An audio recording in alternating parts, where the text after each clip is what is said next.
Hey Fairfield, look, more Fairfieldians here. And Fairfield 2.0, the very last episode, the very last. We put this off long enough, right? We talked about it for about Well, for as since long as the I've known you. beginning, right? Yeah, Right. good. I think So since I we shot worked your it help out. shoot your promo, you've been trying to get me on here. That, you know, we have a lot to talk about. We have a lot to talk about with all three of you. First of all, I'm going to start at that end. Mr. Jon Estrin, he's a musician, he's a chiropractor. Even the Dr. Jon Estrin. Even Dr. Jon Estrin. There we go. I am so in awe of the fact that you can pull all of this together, and you're one of the best musicians, not only in Fairfield, but I really enjoy your playing. I think Thank it's, you. I it's appreciate awesome. that.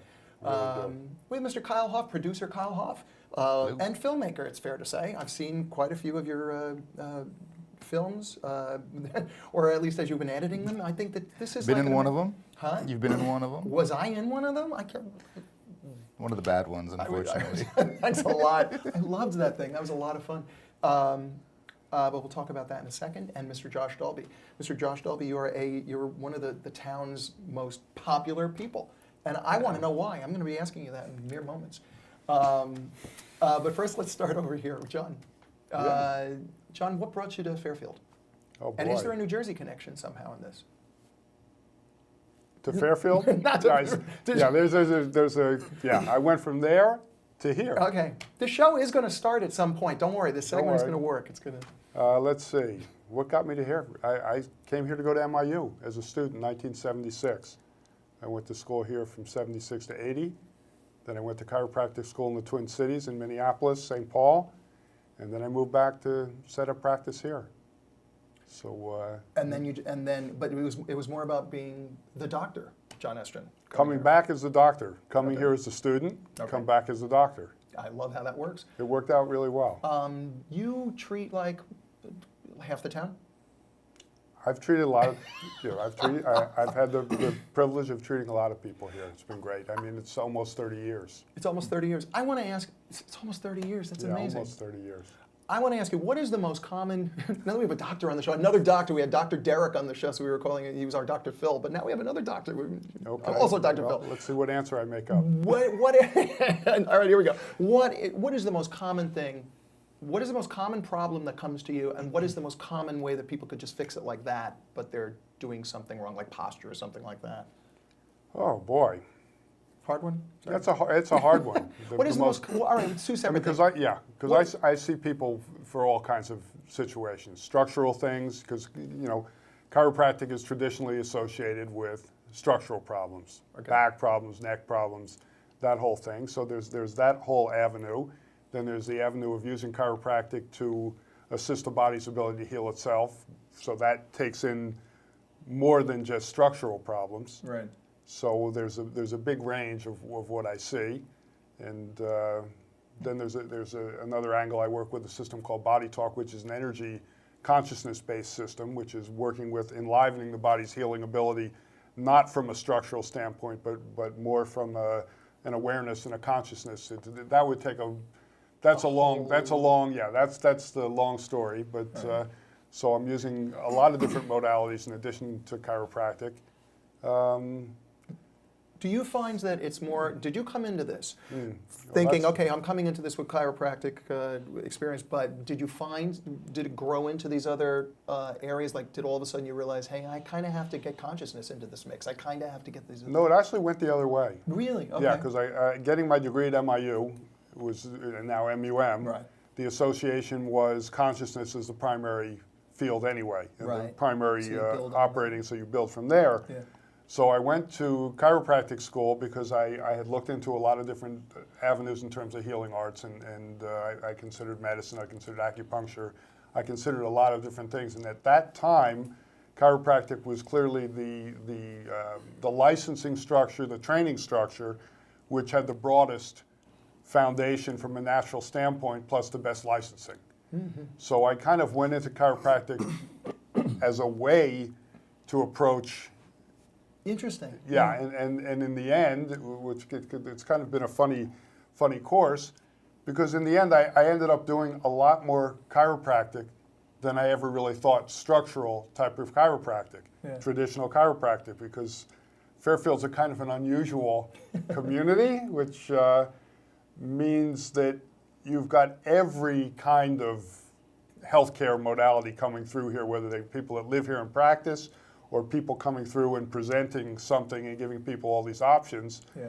That I actually found that I was doing more structural work, chiropractic work, than I had originally intended to. Yeah. And then the other systems, the body talk in particular, has been sort of the completion of the picture to a large degree in terms of the consciousness element, because the system really does use consciousness and awareness as the foundation for operating, like the operating system.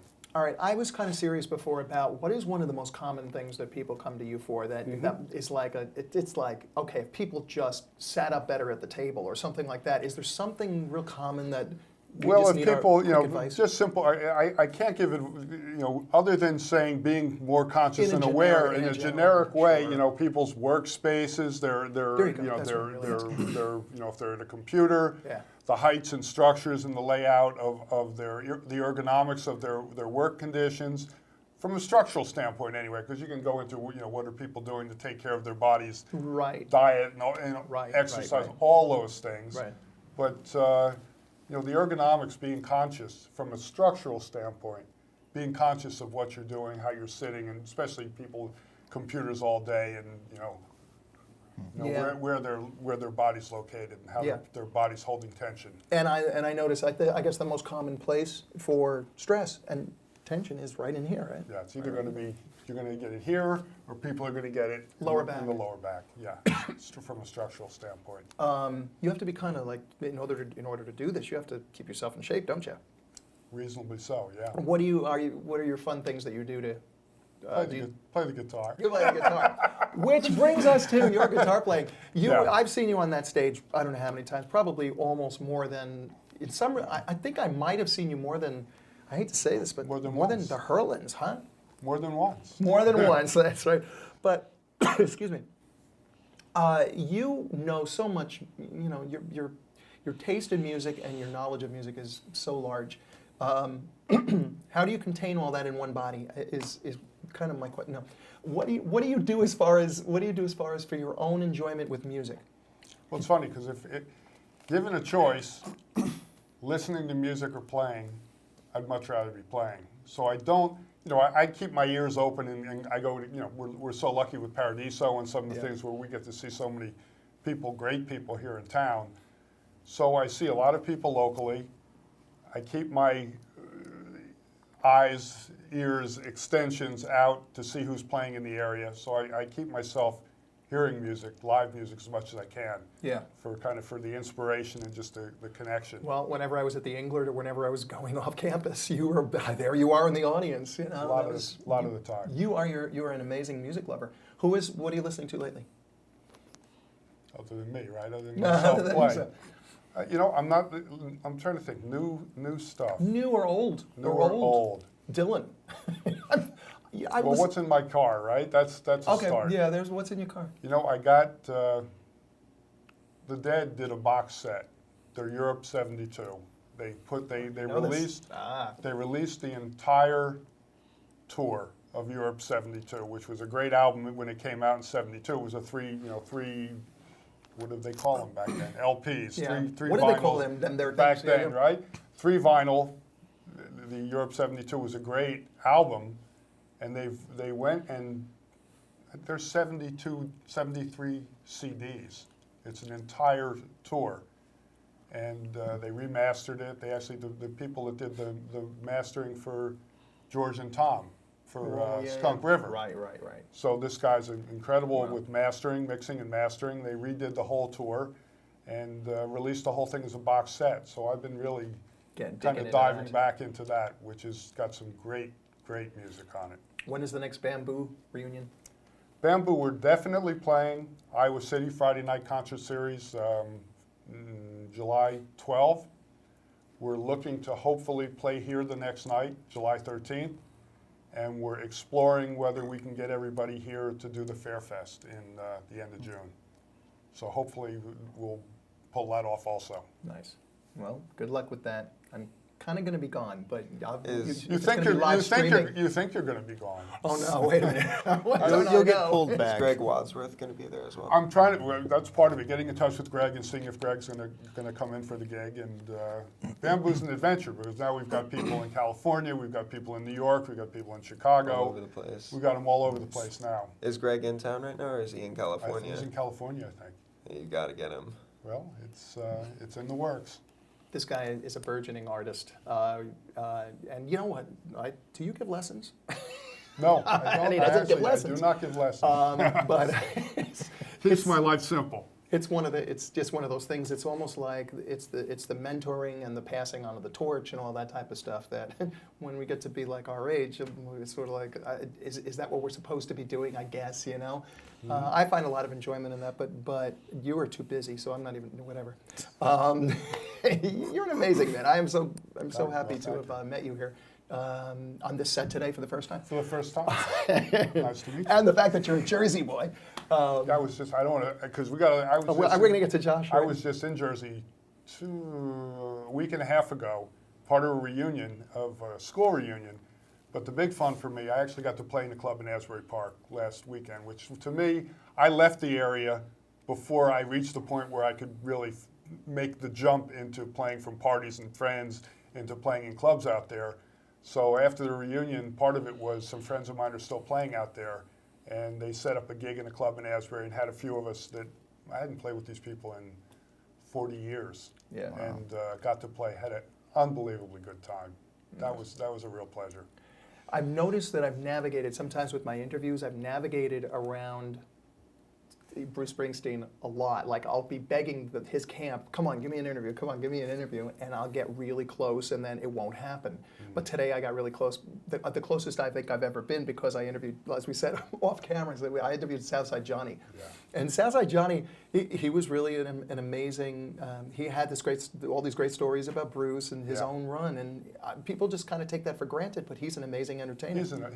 He's probably one of the best. I mean, I saw Johnny, when I was living in Jersey at a certain time, in between 2 years of college in Arizona and coming out here, I took a year off to figure out, well, what am I doing, where am I going? Yeah. And Johnny was the house band at the Stone Pony in Asbury Park. I'd go in and hear him 3 nights a week. I mean, some of the best bar, like at that level, just unbelievable bar band, blues, rhythm and blues. Johnny's great. Johnny's a great singer, great performer. Yeah. And I was, by the end of the conversation, he was very funny too, and we hit it off. So by the end of the conversation, it was like having talked to a friend, but also I felt a little honored, you know, just knowing he was part of the John's a little bit of a legend, even though he never made it as into much as, like Bruce, but really is a legend. He talked about, we also talked about, anyway, we'll off camera, we'll go further. Right. Time for you, Josh. How you doing? Pretty good. How about you? I'm doing okay. What is your, I asked him earlier, what's he listening to? What are you listening to these days? Lately, I've started again on Red Hot Chili Peppers, Sublime, and some stuff like that. I don't like the newer Sublime with Rome, but back in the day with Bradley, it was a lot better. Yeah. So I've been listening to a lot of that. I've also gotten into listening to the Dirty Heads. I don't know if you've heard of them. They're awesome. Now, I asked you earlier, how do you get into groups? Do you get into them as groups, or do you get into them like through a song or something? And usually, a lot of the time, I don't even like a group so much. I only like a few of their things because I'm really picky about what I listen to, and I like. But you have a big taste. It's a pretty broad palette there. But at the same time, a lot of it sounds similar, and I guess I don't know enough about musical theory to tell you what it is, but like I said, the Red Hot Chili Peppers and Sublime are 2 of my favorite bands. Old Red Hot Chili Peppers and new Red Hot Chili Peppers? Mostly old. Mostly old. Some of the newer stuff is good, but Californication, I thought, that stuff I thought was great. That's their last great album. Right. Yeah. Okay. You also are a guitar player and a piano player. This guy amazed me. One day, I knew he was like a budding guitar player because he was he took lessons from the great Johnny Cohen. And all hail the great Johnny Cohen. But he also, one day we're sitting in Cafe P and I come in there and somebody's playing piano and I'm like, I'd go up to the counter order or whatever, and I was like, who's that? And I look over, and it's him. And he's playing piano. He's playing piano really well. And I go, you never told me that. And so you've had this musical thing going on for a while. Yeah, when I went to MSAE, they asked me, well, they kind of did around the same thing you did. They kept trying to get me to do a piano piece at the spring fundraiser, I think it was. I guess or they the have winter one. fundraiser or something. Yeah. Every But so I ended up doing it, and a bunch of my family was there. Yeah. And they didn't know what I was doing for it, and apparently none of them knew I played piano. Oh my God. Like my grandma, my sisters, my aunt and uncle. So My grandma was really mad at me. Why didn't you tell us? But you impressed them, obviously. You impressed me. It was very cool. What you were doing on there. Is that all self-learned? Yeah, I actually play 5 instruments. So Guitar, piano, saxophone, drums, and clarinet. and clarinet. Do you get time to? Do you practice any of these anymore? No. You're a busy boy. I learned.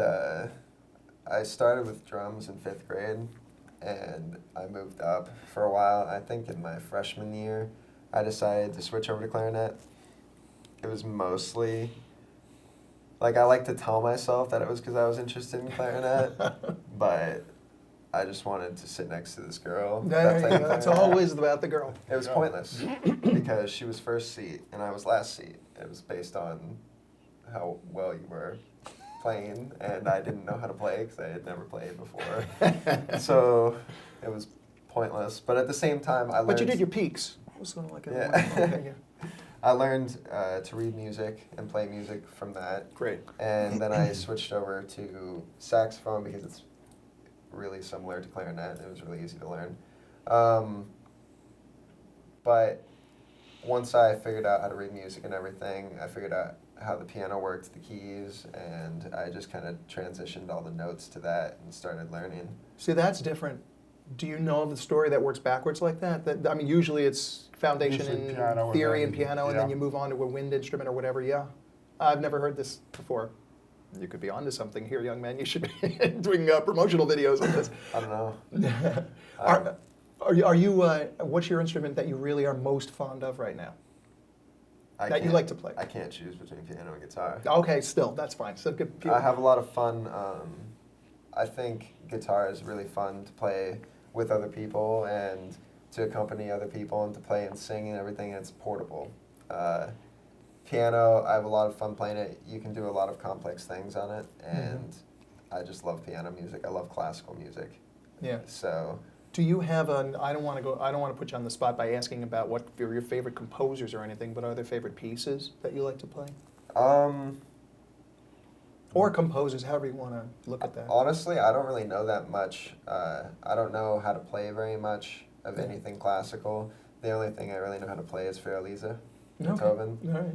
and everybody knows how to play that if you play piano. Okay. So there's that, and then maybe even as an offshoot of that, Beethoven might be somebody Yeah, whose stuff you like. I know a little bit of stuff, but there's Mendelssohn's Song Without Words, Yeah.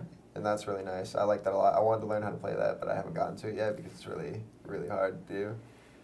But that's one of my goals. Nice. Have you introduced him to Sarah, by the way? No, We're kidding. Oh, we're kidding. I don't do the introductions. They figure that all gets worked out in its own world. Sarah, how is Sarah doing? She's doing well. She's about to start her 3rd year of medical school. She took a year off and did a pathology externship, U of I, Yeah. doing interesting things like autopsies and analyzing biopsies. And Yeah. What's Yeah. she going to school for? she's doing a medical degree, MD, medical doctor at U of I. And I have never seen, I swear, I've never seen as artistically well done an aquarium as she did. Oh, it's beautiful, isn't That it? is the most beautiful aquarium I've ever seen. I looked at Yeah, that and I'm yeah. like, I don't even know what I'm looking at. That's so gorgeous. It's just like things next to each other you wouldn't even think of being next to each other, and they're like color based and. Where's that at? Sarah apartment. Estrin. Oh, have we? I was visiting with a group with the Cohens. Okay, with the Cohens, and also she is an amazing photographer of microbiology. She took a series of slides, histology slides, and pathology slides, and put together an art exhibit that I've never seen anything like that either. It's up in Iowa City. Does she do the microphotography herself? She doesn't do I don't think, this is interesting because I don't know what level of how she did it. Right. We actually didn't talk about whether she, did the photography, did the slides, but they may have been slides that she prepared and then expanded, blew up, picked the sections, Excellent. did the whole thing, but made a really interesting exhibit out of it. Perhaps a future art director for one of your films. Absolutely. What are you working on? What's going on with Kyle Hoff these days? Oh, right now I'm involved with two major productions. One is a rewrite of a screenplay I wrote about a year and a half ago, kind of changed it around. It's called America Parties. It's all about the end of America as we know it. Oh. Should be a lot of fun, yeah, Oh. yeah. But I had to rewrite it, make it a little bit more lively, because it was pretty depressing when I finished it. So I just got done with that. I have a buddy up in Moline, Iowa, who's he's got his PhD in literature. He's going to read it over for me and give me some edits. And then actually I just got onto a new documentary idea about... Do you want to share this idea to the millions of people? Oh, yeah. No one else will do this besides me, because only I can make it fun. It's about the upper Mississippi River system and the rise and fall of all the river towns along the Mississippi River. I was just in Burlington last week, and I don't know if you've ever been there, but it's got some of the most amazing architecture. Yeah. Just like out of the blue in this small little Iowa town. And someone was telling me that apparently Burlington was kind of a cool down spot for the Chicago mafia gangs. Whenever the heat would rise up in Chicago, they would just cross the state line. We're going to go And Ottumwa as well. We're going to go all to Burlington along the and coast Ottumwa for a of while. or the coast Till of the the heat's Mississippi off. River, there was all these beautiful mansions, and this person was saying you can take tours of these mansions and check out all the Italian marble, which I guess is just some of the best in the world. And it just got me kind of thinking about the whole economics of the Mississippi River, which, it's second or third largest river in the world. It's, I think, the fifth largest. I forget what they have, like a drainage system where from the Appalachians to the Rockies, all of the water in America drains right into the Mississippi River, which goes into the Gulf of Mexico. It's just a huge system. So I've been focusing on that the last couple of days because it just gets me thinking. And that's got to be a huge story, because it's not only because think of all the different kinds of industrial things that came into the mix. The history goes as far back as Lewis and Clark. You can go all the way back if you wanted. Well, it's interesting that I never realized, but the Mississippi used to be one of its biggest economies was shellfish. Oh, wow. The whole river used to be populated with clams, freshwater clams. Well, they're completely eradicated now. They're all gone, with the exception of little tiny guys. Right? Because of industry. Basically pollution, pollution. It has destroyed everything. Well, are you going to have a point to this, or is it going to be more of a... The point, I got the initial inspiration when I was, like I said, I was in Burlington, right on the river, and it couldn't have been more than 60, 80 feet away into the river itself. This gigantic barge, it had to have been over 1,000 feet long, and I don't know, 50, 60 feet tall, just completely overtook my vision. It was like the opening scene in Star Wars.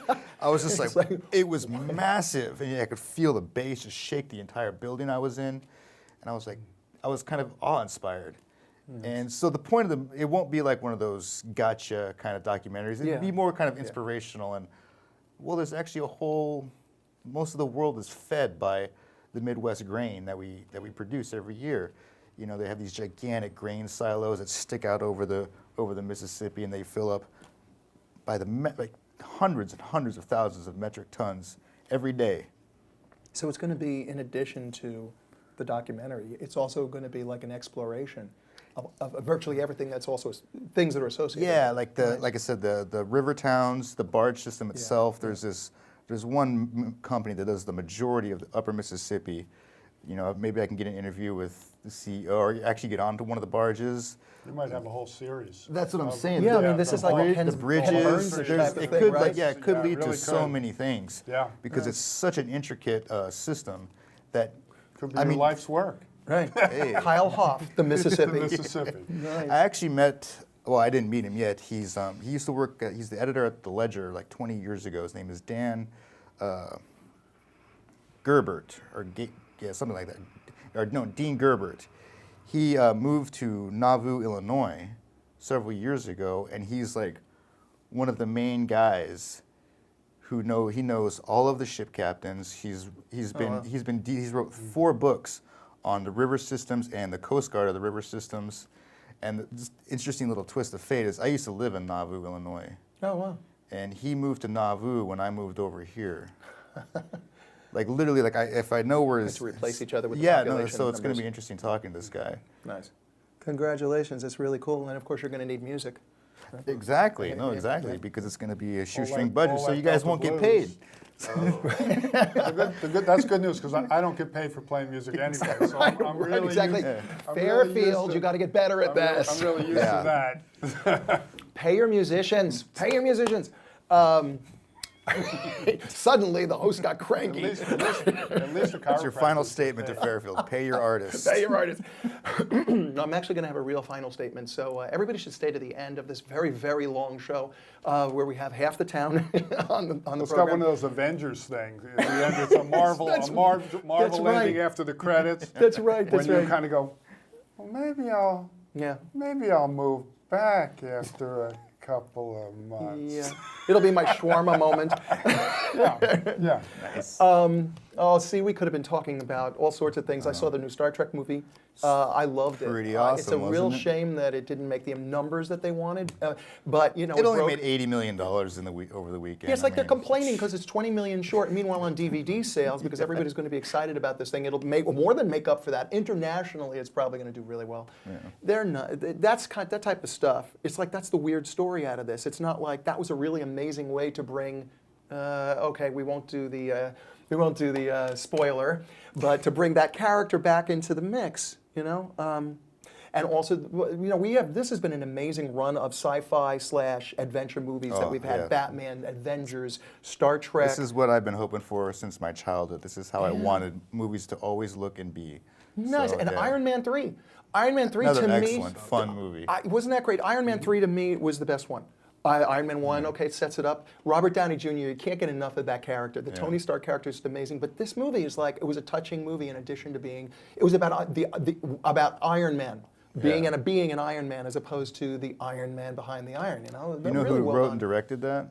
His name is Shane Black, and he wrote and created the whole Lethal Weapon series. Oh, He and those are created really that. cool to watch. Yeah, and have you ever seen the Monster Squad? Do you remember that? I know of it. 80s classic.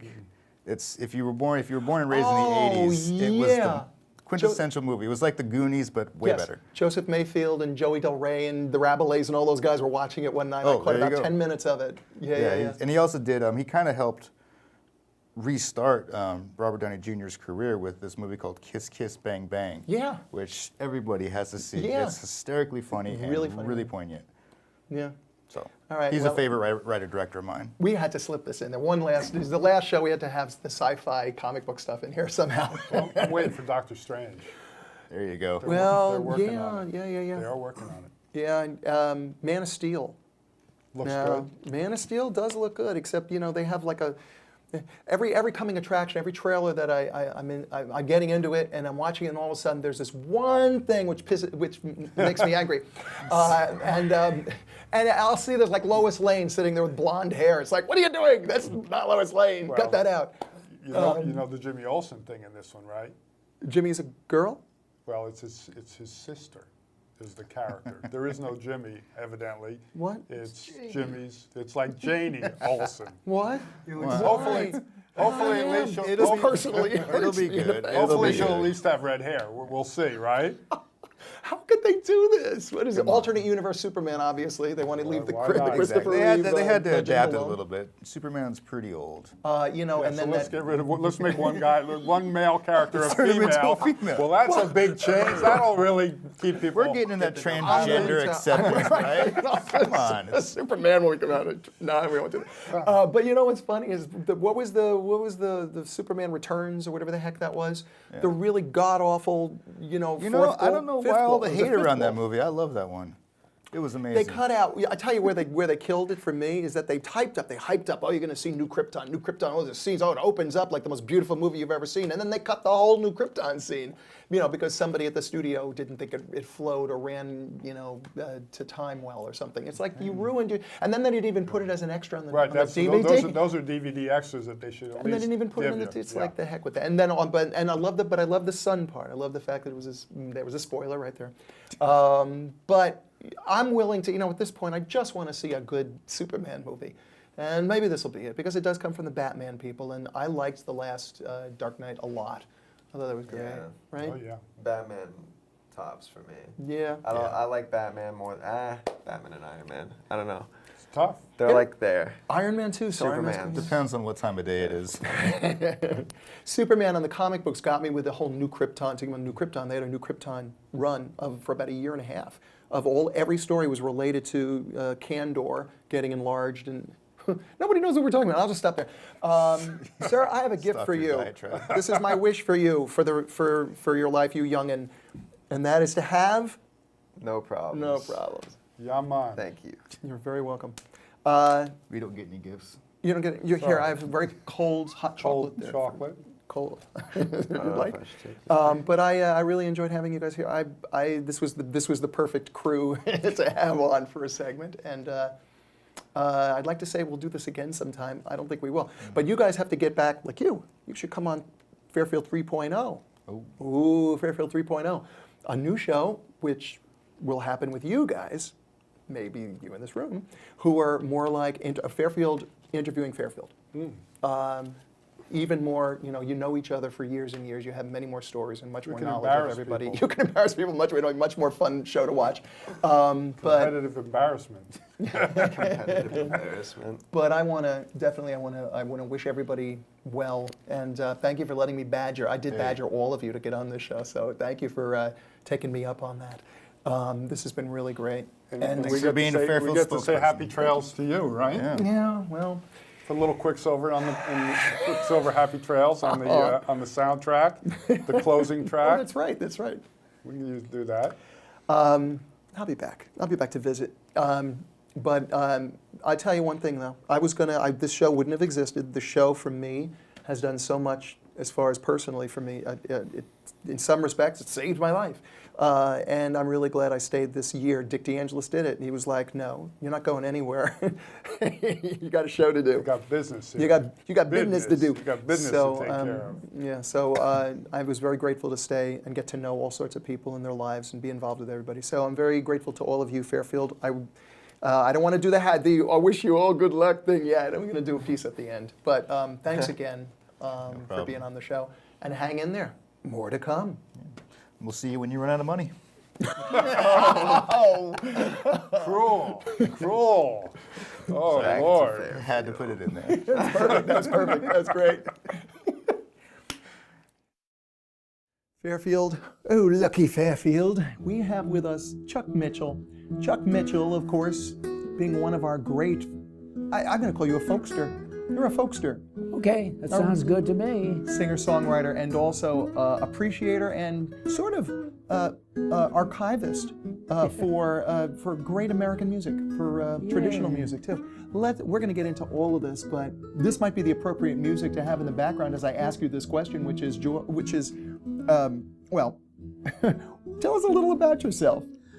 Please don't take my sunshine away. I should tell you a little about myself. A little about yourself. Oh, golly, I've been doing this a long time, Mike, since 1965, full time. I started playing the guitar when I got out of college in are you ready for this, 1958? Because I'd been used to having accompanists. I was always a singer. I wasn't a guitar player. And so at the ripe old age of 21, I got out of college and I discovered that if you went to New York City to become an actor, which I did, summer of '58, well, I'd gotten my training in English, and I had a degree in English literature, the world's most useless bachelor degree. And yet, well, such a it's- traditional one. that Yeah, everybody it's the old gravitates. humanities trip, the liberal arts thing. My father always said I could go to whatever, the Harvard Business School after I'd gotten my liberal arts degree. So I did that, and it had a minor in drama because I was taken with, I'd always been a ham. So I did the ham thing and got the degree in English, and then I went, after a summer of chasing around, going to a friend's wedding to be the best man and so forth, I ended up in New York. I stayed at the Henry Street Playhouse, or the Henry Street Settlement House, and worked in the mail room where they sent out all the flyers and stuff, and found that they had a guitar teacher. So I started taking guitar lessons at the Henry Street Settlement House, and I did that for a while, and I went to an awful lot of cattle calls, where they bring in 100 actors, and I discovered very quickly that it wasn't an easy road at all. And about that time, not quite sure what I was going to do with myself, I got drafted. So I ended up going to the Army through 16 weeks of Fort Knox, Kentucky, 8 weeks of basic, and then I learned how to drive a tank and shoot a variety of weapons. I did my ordnance thing and ended up then going to Korea. The war was over by then, and I did Korea. I came home having been a journalist for Stars and Stripes. Wow. And then I moved on to working for the Board of Education in Detroit, which is where I'm from originally, Rochester, Michigan. Madonna and I grew up in Rochester. And then I briefly, I spent several years working for the Detroit Board of Education. And then I started singing in saloons in Detroit at that point, and coffee houses. And in 1965, on my first out-of-town gig, having given up my job, a day gig, I decided I'd do this full-time at the Board of Education, City of Detroit. I went out of town to Toronto, and I met a girl named Joni Anderson in Toronto, and we had a whirlwind courtship, I guess you'd call it. She came down to Detroit on the train a couple of times, and we got married, and she became Joni Mitchell. And so that story began. At that time, we were together a relatively brief time in my life, only from 65 to 68. She went her way, I went mine, and I spent the next, to the present day, since 1965, being a full-time musician. That's amazing. And that's the story. I've traveled all over the place and done my thing. Have you, as I mentioned earlier, I feel like you're an archivist of great American music. Not by choice, but no, but it's still your catalog is pretty awesome, pretty amazing. The span of it is great. Who are some of your favorite composers? Well, I do like, in spite of the difficulties we had, I still think Joni is a great piece. She's a great performer. Probably the best, least known person, the best known, but how can I put this? My probably all-time favorite, the person whose music I do the most, is Michael Peter Smith, versus there's a gospel singer who happens to be named and composer named Michael Smith. Yeah. But this is the Michael Smith who wrote "Let Us Go to the Banks of the Ocean." Dutchman. The Dutchman. Yeah, He wrote what the a Dutchman great song.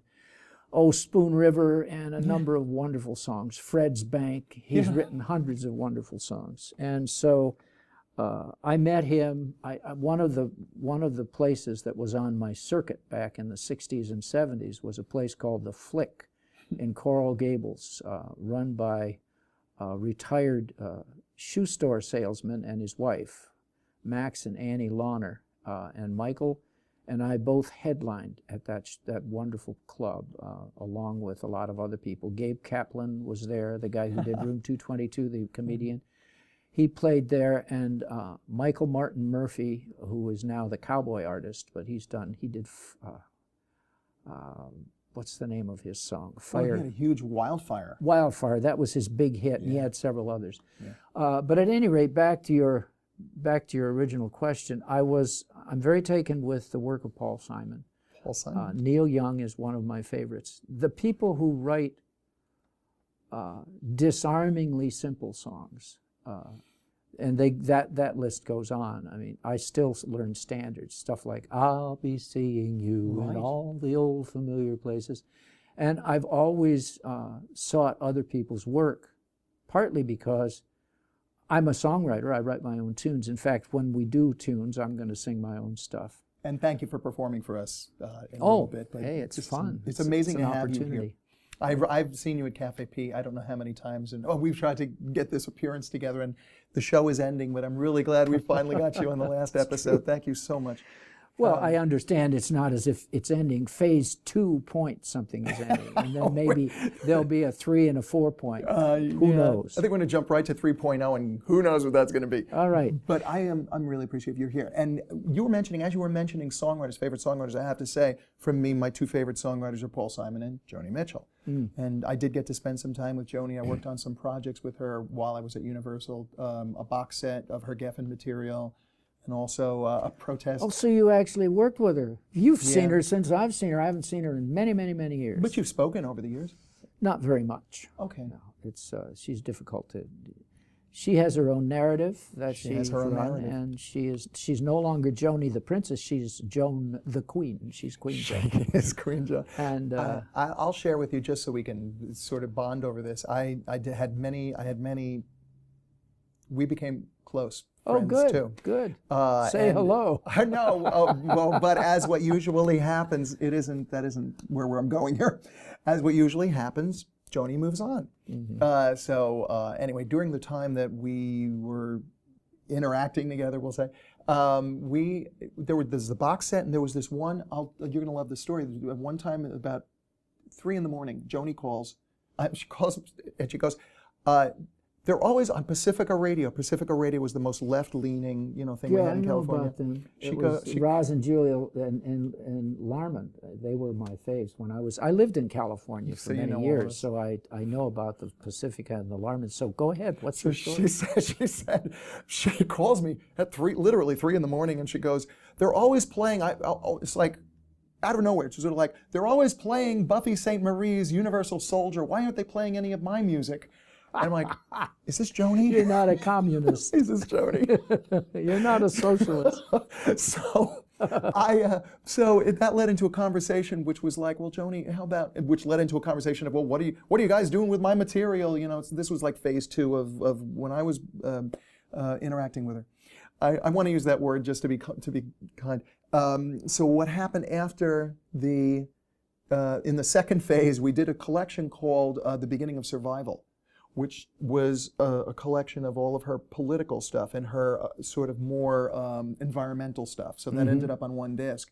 It's, in some respects, my favorite project. In some respects, it's unlistenable, because by the time you're done from one of those to the end, you've been beaten up so much. But it was a statement. It was a statement. It was exactly right on, and I really appreciate it. That was a couple of my favorite periods with her. Fellow stepping stone. Yeah. There you go. Oh, man. At any rate, before we get off other composers, the unknowns, Cheryl Wheeler. Cheryl Wheeler. One of the best around. She wrote that amazing song, "If It Were Up to Me." If it were up to me, I'd take away the guns after you. She's done this unbelievable rant, which it took me 4 or 5 years to learn, and I basically have it. But, and the other one, Cheryl Wheeler has written beautiful songs. And then the other one is Fred Eaglesmith. Out of Ontario, Canada, farm boy, who's a rocker, and he reminds me a little of Bob Seger. His music is universal. He's written terrific songs. You know who loves him also? Bruce Springsteen. Well, good for Bruce. Yeah. I do particularly a song called "Time to Get a Gun," and I like to do. I call them. They're connective songs. I call them combinations. So I take a tune like Michael Smith's, I take Joni's Circle Game and a Carl Sandburg poem called "Out of Windows Look Mother Faces" and a Michael Smith tune called "The Grandmother's House," and put them all together and come up with something which I hope is greater than the sum of its parts. And I do that with Cheryl Wheeler. I do "If It Were Up to Me," which is was written after Columbine, after the shootings at Columbine. And then Fred Eaglesmith's song, Time to Get a Gun, which is a takeoff on the John Wayne, American John Wayne, from an Ontarian standpoint. If it were up to me, I'd take away the guns, says he. And he sings, time to get a gun, that's what I've been thinking. I could afford one if I did just a little less drinking. Time to put something between me and the sun. When the talking is over, it's time to get a gun. I like that. I like wonderful. putting them both together and letting people sort it out amongst themselves. Can I add another one to your medley? Huh? Sure. You want to check out Bruce Coburn's If I Had a Rocket Launcher? Which sort of ups the ante. Yeah, I lot. could get it. If I had an RPG, That's sort of where we're going. that's great. But you drove the tank, so this is all fine. Yeah, and I learned what's really fun. They're exactly the same. When you shoot a 50 caliber machine gun, at least the ones I had, they had treadles, one for each thumb. So you'd grab the handles and you'd push down on the treadle and you could bum, bum, bum, bum, bum, bum. Here's this thing firing off these rounds that are 50 calibers, big ones. Can I ask you something else? Also, since you were in the military, and you also the type of songs that I've heard you sing are very progressive songs, and the progressive side of things is normally you try not to get into war. Progressive is a synonym for liberal in my book. Yes, and mine too.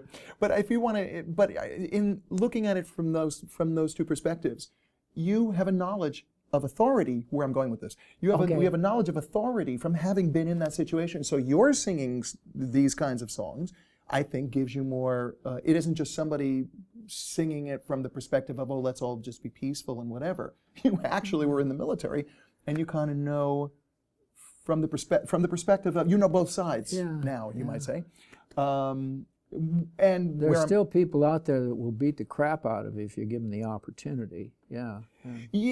All right. And there's also the Second Amendment argument, which has stimulated. And I'm surrounded. A lot of my buddies that I went to college with are ex-CIA, ex-Marines. And I was in the Army, but if you want to get seriously military, typically the Marines were better trained, and there is a Semper Fi thing that goes on with them that is not typical of a draftee, at least. Yeah. Not that I don't respect. That was an experience that I'm a believer in universal military training. I think the Swiss have it right, and the Israelis, in that it's like outward bound in a way. If you've never knuckled under and set your ego aside and learned what it's like to be operating with the lowest common denominator and to be in a platoon with a sergeant, with a lieutenant, and so on. If you've never fired and maneuvered and done all the stuff you do in the military, you really have never, it's Zen sounding, but you haven't laid your ego aside. You haven't become part of the great unwashed, which is also, you haven't become a part of the Borg. In a way. You have to be part of the Borg in order to to mix Star Trek with. I'm just, and I agree with you totally. I feel like there's the tradition that has happened through centuries. Here we go, we're going to get profound here, but all right. I'm sorry to do this to you of all people, because you could kick my ass as far as come on. Just knowledge. I think I got you off track, so let's get back on track. The one thing I did want to say though was I want to agree with you with the whole. I think young people should have some sort of exposure to that. In that, what do you do? There's a sort of the lost years for most people tend to be between 17 and 23, 4, 5, whatever that is.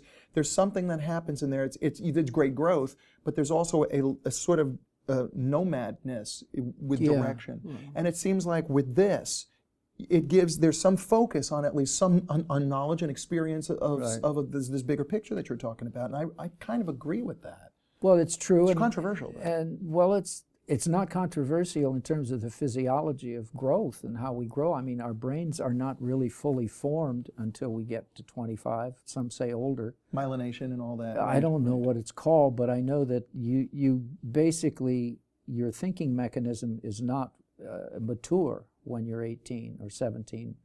I mean, I look back on some of the stuff I did. Me too. And it never crossed my mind that it was totally insane and irrational. I mean, in a way, you'd like to be able But you don't live very long if you live that way. There's no way I could do some of the stuff that I did back then. So that's what I'm kind of saying. Is I sort of like, wouldn't survive. I just wouldn't. It's almost like it's just some guidance or whatever during those years. It just doesn't seem to be we've kind of forgotten that there needs to be, that's the concept of mentorship and the concept of apprenticeship and all of that. Yeah, and then the concept of, it isn't mindless discipline. It's not mindless discipline, but there is something about the intense working with a group. A lot of kids get it in football. A lot of kids get it. Exactly. It's not that you miss it if you're up for it in high school. If you are out for sports and if you go out and play those games, the outward bound game, finding out what are your limits. I didn't know physically what my limits were. I didn't know I could carry a 100-pound pack and walk 6 miles or 16 or whatever. I've forgotten, but it was painful. And get up at 4 in the morning, having gone to bed at 2 in the morning, at least on a basis of a lot of times. But that's the way the Army was. All right, but that discipline has also helped you through the years as far as your touring. You are constantly playing. You are a touring musician. Yeah.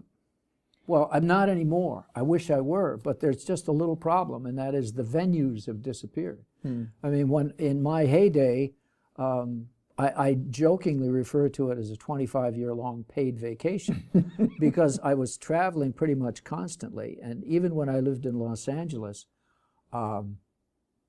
as much as I wanted to win in that particular game, which is to be an actor, I had an agent and this and that. It took me a long time to learn, and by the time I got around to figuring it all out, the easy time had passed. I'd stopped looking like really good and so forth and so forth. I was just this old guy, But at any rate, what I did was to travel. And I traveled, and we had a circuit of clubs, and then I added college residencies because that English degree helped, because it gave me a credential. And so people like, what's his name? Robert Waller. Do you remember the Bridges of Madison County? Yes. Typical situation. He's teaching at the University of Northern Iowa in economics, but he happens to be a closet folk singer. And so he has me, I go there for a residency, and one of the people who has me come into his economics classes is Bob Waller. So I talk about English, and I sing my Flanders and Swan songs and talk about, but I also talk about alternatives of the kind that we're now common that we're used to, economic differences, things he knows about. And then anytime it flags, we do a song, and he can sing too, so he sings The Dutchman. Nice. At any rate, this was Bob Waller, who ended up retiring from UNI and the economics department, which by that time I think he was the head, because he wrote The Bridges of Madison County. He moved to Texas, and I don't know what he's done since then. Lived happily ever after. But I worked, the reason I ended up here is because I ended up in Keokuk, of all places, having spent, 3-4 visits to Western Illinois University. And it was doing that week-long residency that made that happen. So anyway, I did that. I traveled and traveled and traveled, hundreds of thousands of miles. And that added to your writing? It did, except that it was also a distraction. Traveling and performing in and of itself. I did not focus like my famous ex did, or some of the other examples. Michael, another person I think is a wonderful performer and singer is what's his name? The other guy from Ontario, from Aurelia. Oh, come on, we know his name. If you could read my mind. Gordon Lightfoot. Gordon Lightfoot. Gordon Lightfoot, God love him, he's still working. He's still out on the road, razor thin, but he's still out there. And with health problems and all that. Having survived great difficulty. He wrote a song a day. And he did it, and he was in the CBC choir, and he read music beautifully, so he wrote his own lead sheets. But he was absolutely focused on this, and it made him. The same with Gabe, the same with Joni, the same with Michael. They all, each in his or her own way, made it that way. I was the grasshopper, the classic jump from here to there and around. But, And- but you know what? Did you think of that as the road less taken, and therefore fill in the blank? It was the easy road. Or maybe the road. I learned. I just, The I other way keep seems to- learning. 2 years ago, almost 3 years ago, I got 2 new knees. And I had to recover in the only way you do it, which is baby steps. You recover your form, and you do endless amounts of rehab, and it all comes back. Except that your knees are made with steel and nylon instead of gristle and bone. So anyway, this is a typical thing. Learning how to play the guitar. You spend your whole life learning how to do it, but you still can learn, and you practice and you practice. That's what I did on the road, although you can't play the guitar while you're driving, but I certainly ran all my poetry and I ran all my song lyrics, and I thought on my feet as I do. That's where I wrote songs. And I have endless scribbles on little pieces of paper as I drove down the road, writing with one hand on the wheel and one hand on the ballpoint pen. Exactly. Writing bits and pieces. What I referred to as just scattered stuff, scribbles. Scribbles and scattered stuff. I have, when I was looking through stuff that I owned and that I was trying to clean out from like a filing cabinet, I found bags of envelopes and napkins and things that I was writing on Napkins over the years. are really great. Napkins were fun. It was like, they don't feel good, it felt cool to be writing on a napkin. And then when you've achieved the state of late night bourbon non-ordinary consciousness, you try to read what you wrote the next morning. And say, that was really, really good when I wrote it down. Looks like you know what now. Right.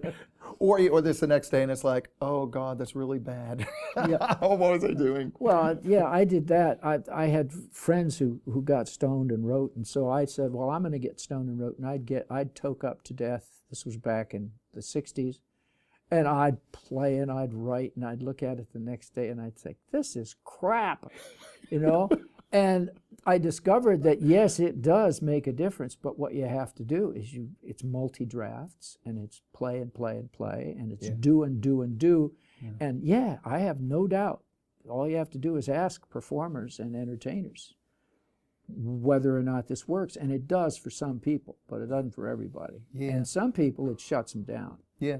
It And removes, they acknowledge that, too. some people it removes the filters, and I think that they maybe are the ones that function the best with that. But on the other hand, there are those that are just, their perception is just so skewed that they can't. I can leave What do they this do? with one. 3 years ago at NERFA, which is one of these, it's a folk alliance gathering in New England, Michael Smith did a show. He did the showcase, and he started on a song which he wrote entitled "Life Gets Pretty Zippy When You Give Up Smoking Weed," or doing weed. I've forgotten the exact lyrics. But he'd hardly gotten three bars into this thing when the entire audience, which was composed of 40 and 50-somethings who had led zippy lives for many years, they were on their feet. They gave him a standing ovation in the middle of the song and loved it and sang with him. They all knew the damn thing. And it's very funny. It's very fast. You got to be straight to sing it.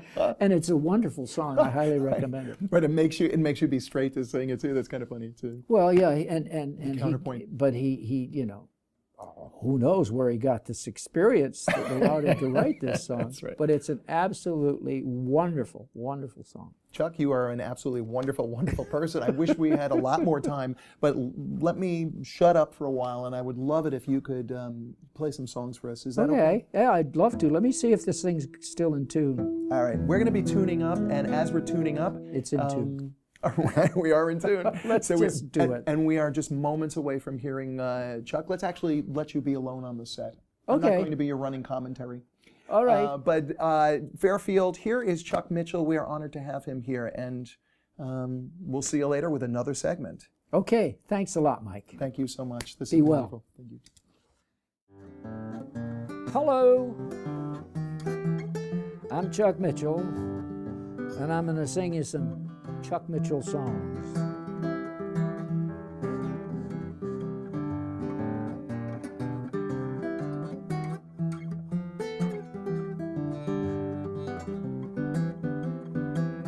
You see me taking it easy, that's what I try to do. In new places, I face new faces, and sing a song or two. Old soft shoes said a doodle-doo. Hey, I'm a good time rambling man. I'm playing Raggedy Andy, looking out for Raggedy Ann. Hey, you're a tall one, you're moving so breezy, you smile, and I do too. And I get this foolish feeling the likes of me likes you. Old soft shoe, doodle-doo. Well, I'm a good time, a rambling man, playing Raggedy Andy, looking out for Raggedy Ann. I just want to hold your hand. Simple pleasures have their season, then perhaps some ginger snaps and a cup of tea with lemon. Old soft shoe, I say a doodle-doo. I'm a good time rambling man, playing Raggedy Andy. Come on and be my Raggedy Ann.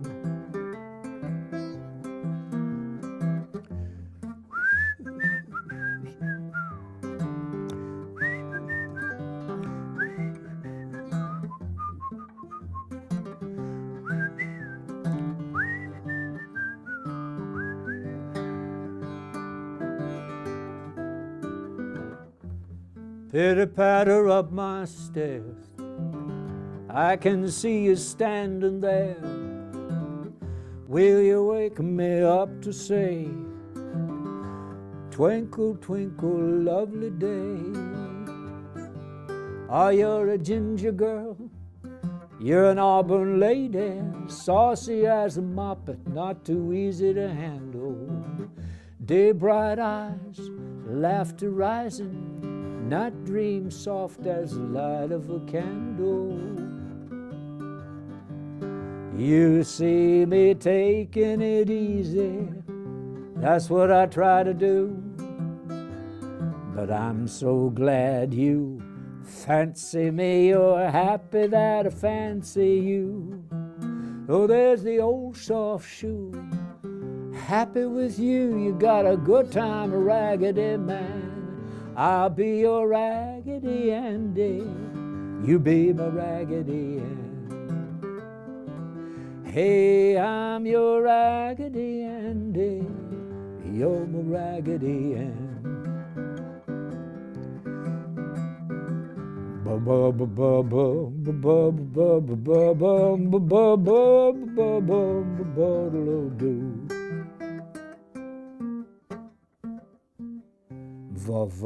voom.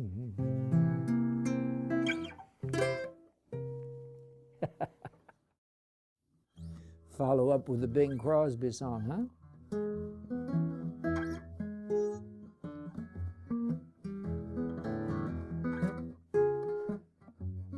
I decided I was going to do 3 love songs. This is number 2. Beat up, bop, bop, bop, bop.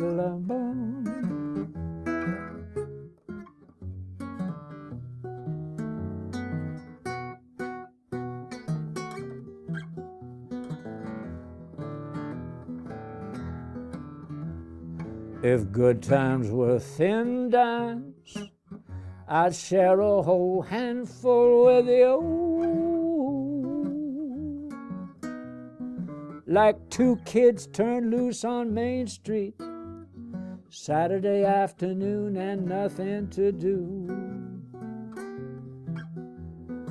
But that's old hat, that celluloid collar, even though 10 dimes still make $1.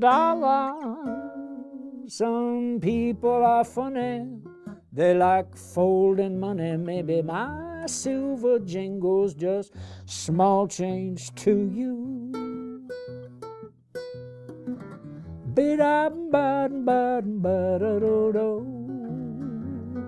If odd gifts could make shifts in contrary minds, I would bring you a carload of notable finds, some napkin rings, silver spoons, a matching set of pet raccoons, a bottle of bath salts, a case of Jack Daniels, a framed oil painting of 2 cocker spaniels, some ginseng tea, a dancing flea in tiny tights and tutu with a tiny symphony.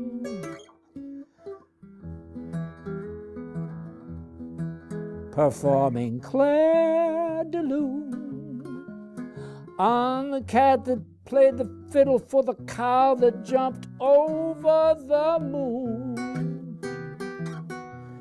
If odd gifts could make shifts in otherwise contrary minds.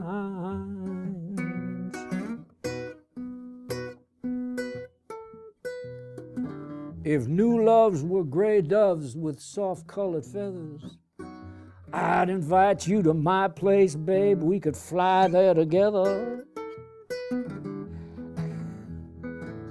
But that's old hat, yeah. I've had my fun collecting things like 12-bar blues and one-night flings. I've had my share of stormy weather, motorcycles and chains and leather, and I've got just one more line to change your contrary mind. Come on, baby. If good times were thin dimes, I'd share a whole lifetime with you. Yeah.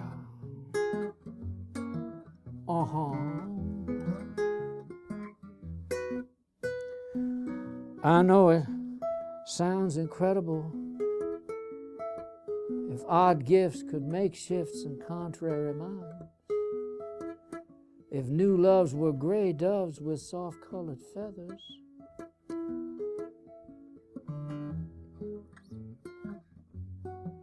If my dreams were moonbeams, I would light up your garden. Hey, I know it sounds incredible, but if fantasies were edible, I'd get chubby. Just thinking of you.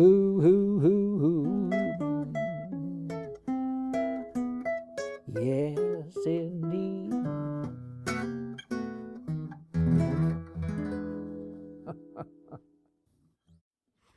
It's sad but true that sometimes it doesn't quite work out the way you'd like it to.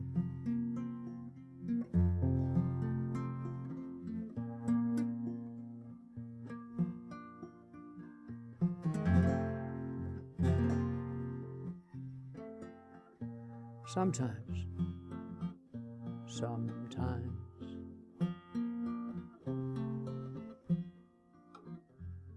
New books of love,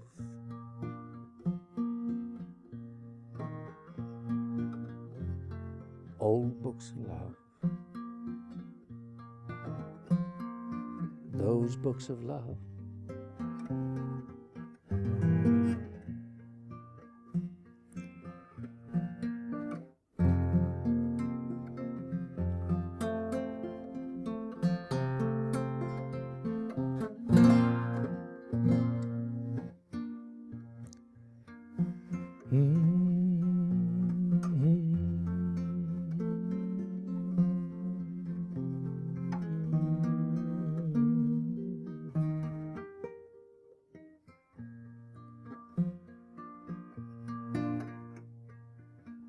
New books of love say letting go, letting love be easy, sensible and right, and always wise. Friends, including you, agree that love will win out, wait and see. Seems to me this wait and sees, losing in disguise.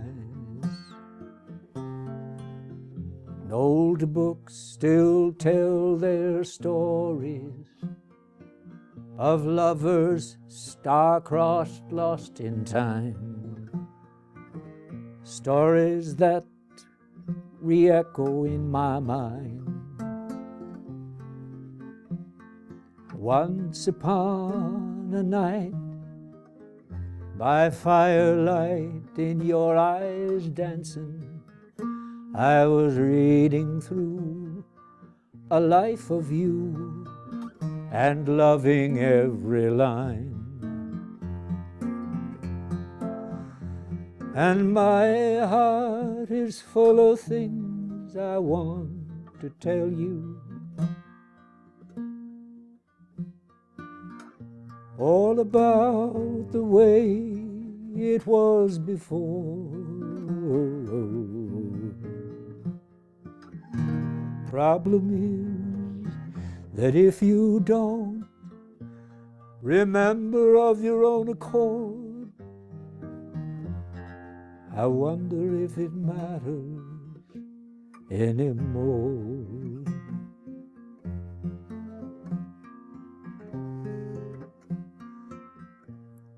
My quest has no direction if I'm losing you and wasting me out here slaying dragons by the score. So I've won it all, and all I want is home and company. My armor's gone, it's dangerous to wander anymore. And you are here beside me, shining softly in the darkness. My heart will hold that light, my wounds will mend. How your heart glows, or what it knows of me, is a foolish guess. I've just now learned how love songs grow, not how love stories end.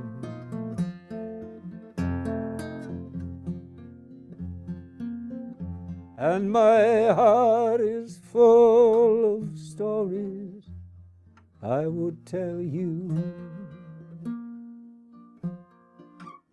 all about the way it was before. The problem is that if you don't remember of your own accord, I wonder if it matters anymore. I wonder if it matters anymore.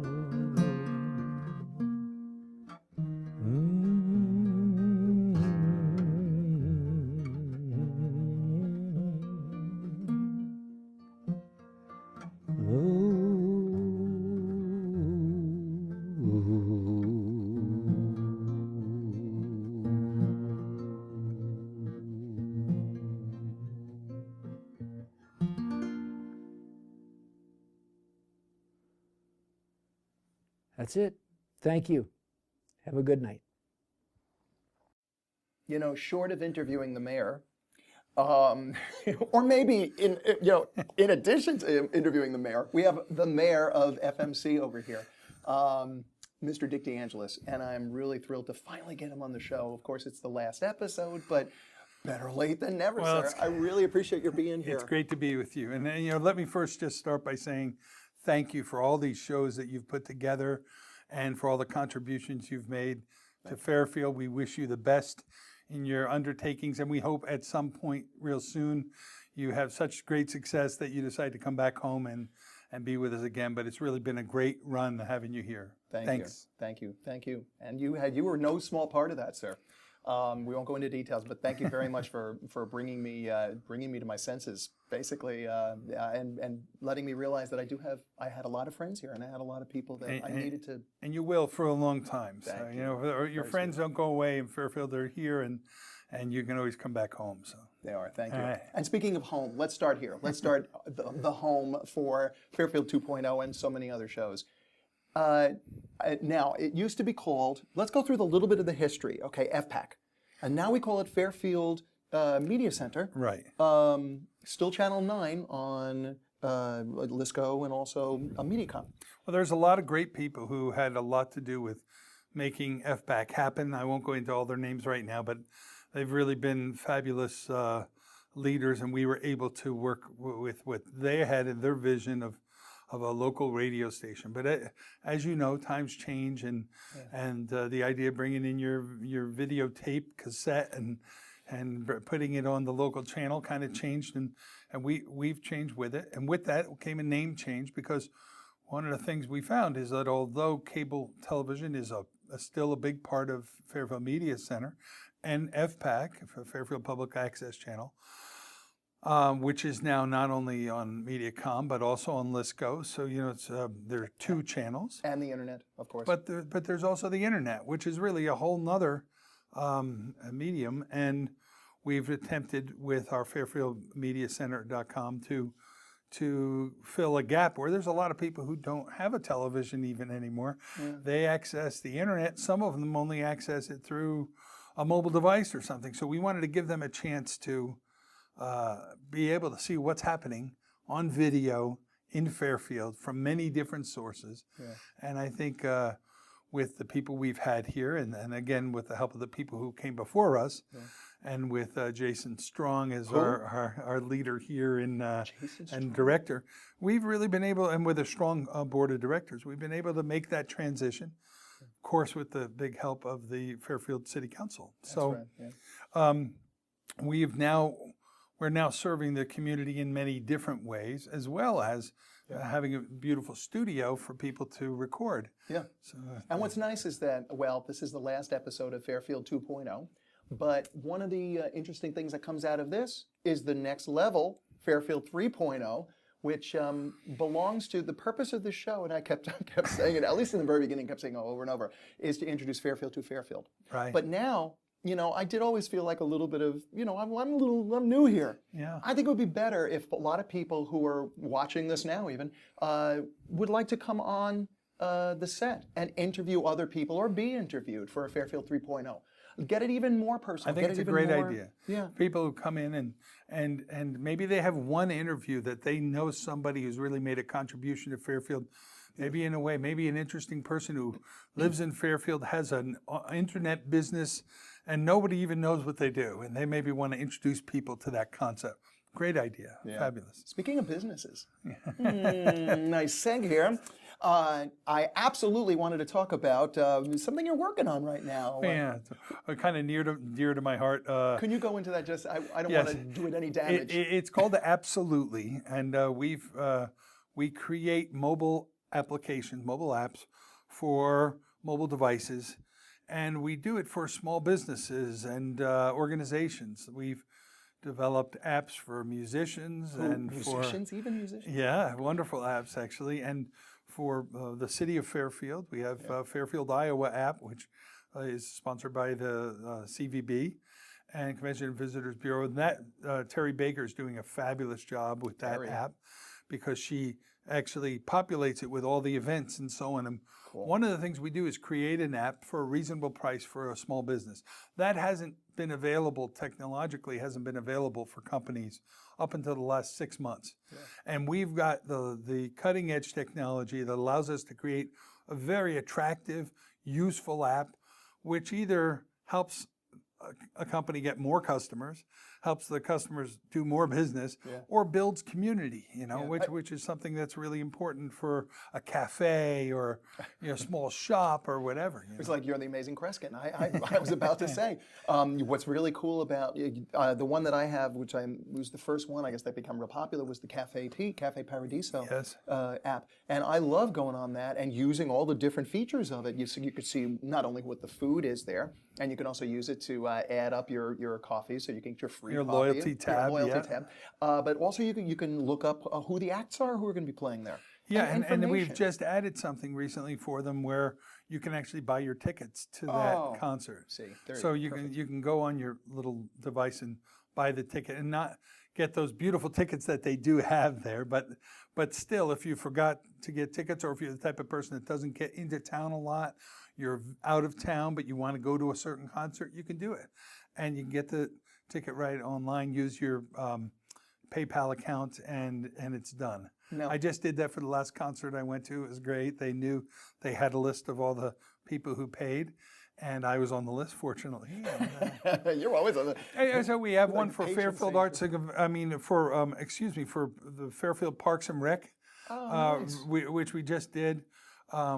We're doing a number of different apps. We're just doing one for John's Grocery and up in Iowa City. Oh. Yeah, so that's really exciting, and So this is expanding out. it's growing very quickly. We're really thrilled about it because we're actually serving not only the small business community, organizations, individuals.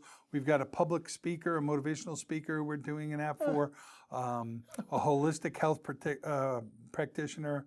We've got a restaurant. It's really pretty exciting.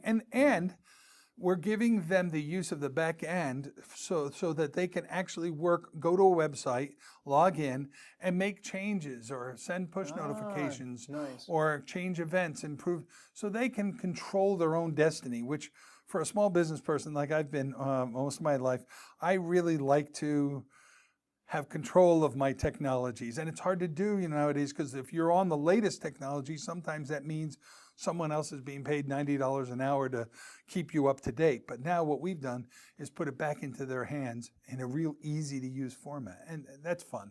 We're having a great time with it. We're educating people about mobile applications and how they can use them.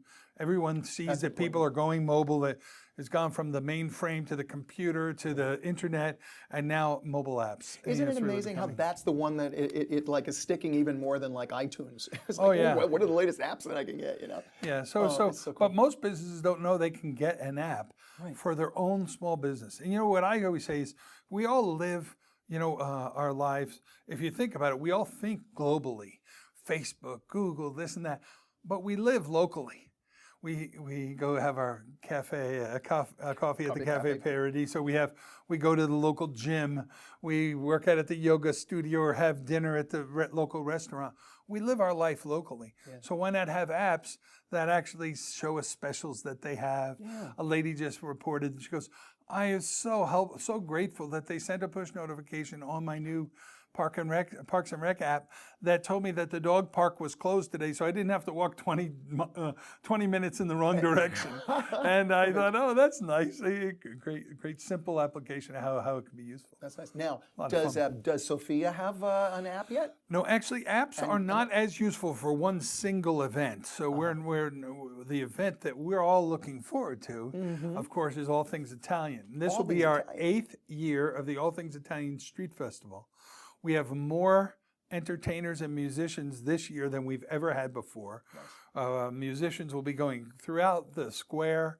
We have a huge kids area this year. I think we're going to call it La Familia. That's beautiful. See, that's Family perfect. section. Yeah. And there'll be not only the things that we've had before, like bocce and face painting, but other crafts and ideas. There's different groups that are sponsoring things like Hometown Rewards, and they're going to sponsor those bikes that you get on, and it generates the electricity Yes. for the lights and so on. So we're going to have a lot of fun in that section, and then we have wonderful musicians, and the food this year is going to be better than ever. Our lasagna How is that possible? cooked with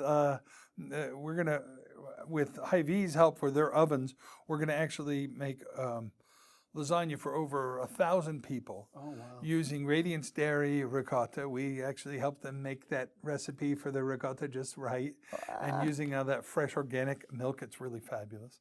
So we have over 1,800 cannoli fresh on the square. Could you reserve two? We're for pretty me? excited. Sure, you Thank got you, it. thank So we hope everybody comes. This is one of those special events that everybody in Fairfield is welcome. You're going to have fun no matter what, because there's things to do for everybody. The Modenari, the artists in you, you're going to see some of Fairfield's top artists do Modenari. There's even a section where the human figure drawing, where the drawers will actually surround two women who are going to be the models for the human figures, and then they're actually in draped clothing. I was going to ask. I just want you to know. It's not that I was Italian. thinking you don't want to know. It's not that. But anyway, and then what'll happen is out around that there'll be all the areas for people to sit down and eat, so it'll be very comfortable. There'll be a big outdoor cafe with 2 separate stages other than the main stage, and those separate stages will have guitarists and violin and singers and so on. We have talks throughout the day that'll go on about opera and Italian influences in music and art. It's really going to be a wonderful day. And the traditional June singers- 15th, June 15th. the day before Father's Day, Saturday, June 15th. Just plan to spending the whole day on the square because it's really that. It'll start at Farmers Market. We'll have some Commedia dell'arte people there doing puppet shows and things. It's going to be fun. Nice. This sounds really amazing. I'm glad. I'm so glad that you are overseeing it because And we're glad that you're going to be here still to I'm enjoy going to be. it. I'm staying for that. And And special discounts on food for our U.S. military veterans and IA course participants. So we're really thrilled about that. Yeah. nice. Yeah. Very. So there's a Everybody on the farewell front. party. Everybody on the front. Yeah. That's great. Everybody on the front lines, right? I also want to bring in something. Talk about contributing to the community. You have contributed to well beyond the community, even to where your mom lives, because she listens to it. But you have a show on Crew, which is a sleepy time with Grandpa D. Yeah. You've had me on there as a guest a couple of times. And you've been a great contributor. You've helped get a few artists who we play a lot, and you've got them to do. Hi, I'm James Taylor. You're listening to Sleepy Time with Grandpa D, which just made my day. You know what? It Made my day too. Well, I got a kick out of when you put the father, because of the nature of the show. Right. It's a family thing, and when you get the father and the son together, you have Yeah. James and Ben together. Yeah, on say, that hi, idea. this is It's so James Taylor. sweet. This is Ben Taylor, and you're listening to Sleepy Time. That's it. really a lot of fun, and Todd Rundgren, so thanks a lot for that. Oh, yeah. We read children's stories and then play sweet, sweet music, and local musicians as well as a cappella music, and it's Tuesdays from 7 to 8 o'clock, and they had asked me, do you want to do something on Italian wines or on this or that, but Karen and I have 5 children, and it got to the point where the last one, Mickey, was 11 at the time when we started, and I said, Mickey, let's do this together, because he was always a good reader. And so we started together. Of course, Mick kind of outgrew it a little bit, but he still comes back every He had once to in a become while. a teenager, didn't he? I told them at some point, the girls are going to look at him and say, hey, I'll do that sleepy time with you. That's really great that you do that. But right now, he's doing other things, playing golf, and doing a lot of great He's playing things. golf. Talk about the family just for a few seconds. What's Yeah. going on with everybody? Well, they're all doing great. Mick's playing golf. He's at Marcy School, and Paul and John have been at Aquinas College in Grand Rapids, Michigan. John just graduated summa cum laude, and he's engaged. Paul's did great his freshman year, and he's with a wonderful comedy troupe there, improv troupe. Seriously? Yeah, he's really Oh, doing good great for Paul. stuff Good there. job. Monica's still in Chicago, doing wonderful things with a nonprofit group that supports independent and a group school interior designers all over the country, and she does amazing work with them, as well as doing her own cooking show, Italian cooking show that she doesn't do a show, but she actually does classes, and she has a bunch of people come in. That's really awesome. And then Laura's been a school teacher in Kansas City for 6 or 7 years now, done a fabulous job, and is moving to Denver. and with her boyfriend. So good luck that's on the exciting, move. exciting news. Mom is in Tucson and doing great there. She's near my sister, who's also in Tucson. She's in assisted living, but she likes to remind us that she's not in the assisted part of it. Nice. She's at 89. She still Skypes with me once a week, and Yeah, has you just were- got a new iPad. So she's doing awesome. I was like this close. You keep doing this. I was about to say, did you get her an iPad? Yeah. No, she got it. Yeah, but I try and help her how to use it. But my wife Karen is running the greenhouse program, helping with sustainable living program at Marshy School, and doing really great things there. I'm really proud of the work she's doing there, helping kids and teaching them how to grow things and how they go right from seed to table, from all the way from putting in the seeds to growing them.